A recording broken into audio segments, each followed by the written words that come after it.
Salamin sa ospital galing, kami ng kapatid ko sa ospital last week lang. Sinamahan ko siya kasi yung anak niya on and off ang lagnat. Yung ospital na pinuntahan namin private, pero may kalumaan na din ng very light yung building.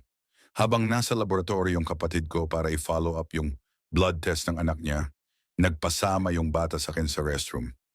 Mind you, pagpasok pa lang namin parang gusto ko na lumabas for some reason, pero nilakasan ko na lang loob ko.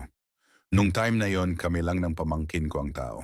Paglabas namin ng cubicle, tinulungan ko siya mag-wash ng hands, inisuot yung shoes after ko palitan yung diaper niya.